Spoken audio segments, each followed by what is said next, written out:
যখন তুমি নিজের রক্তের মানুষের দ্বারা কষ্ট পাবে, তখন তুমি একবার নবী ইউসুফ আলাইহিস সালামের কথা মনে করো। তিনি কিভাবে নিজের ভাইয়ের দ্বারা প্রতারিত হয়েছিল। যখন তোমার বাবা মা না বুঝে তোমার বিরুদ্ধাচরণ করে, তখন নবী ইব্রাহিম আলাইহিস সালামের কথা মনে করো। তার বাবা তাকে আগুনে নিক্ষেপ করায় ভূমিকা রেখেছিল। যখন তুমি সমস্যা থেকে পরিত্রাণের জন্য কোনো পথ পাবে না, তখন ইউনূস আলাইহিস সালামের কথা ভেবো। তিনি কতটা সময় তিমি মাছের পেটে আটকা পড়েছিল। যখন তোমার নামে কেউ মিথ্যা অপবাদ ছড়িয়ে দেবে, তখন মা আয়েশা রাদিয়াল্লাহু আনহার কথা মনে করো।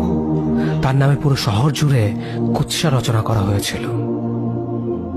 যখন তুমি অসুস্থ ব্যথার যন্ত্রণায় কাতরাতে থাকো, তখন নবী আইয়ুব আলাইহিস সালামের কথা ভেবো।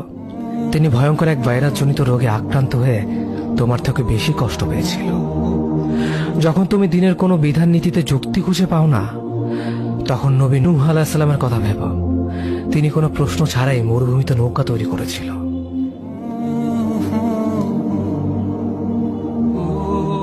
যখন তুমি আত্মীয়স্বজন, পরিবার, বন্ধু বান্ধবের কাছে হাসির পাত্রে পরিণত হও, তখন তুমি শেষ নবী হযরত মুহাম্মদ সাল্লাল্লাহু আলাইহি ওয়াসাল্লামের কথা ভেবো। রাসূল সাল্লাল্লাহু আলাইহি ওয়াসাল্লাম বলেছিলেন, সবচেয়ে বড় পরীক্ষা দিয়ে সব থেকে বড় পুরস্কার আসে। যখন আল্লাহ কাউকে ভালোবাসেন, তখন তাকে পরীক্ষা করেন, এবং যে এই পরীক্ষাগুলো মেনে নেয়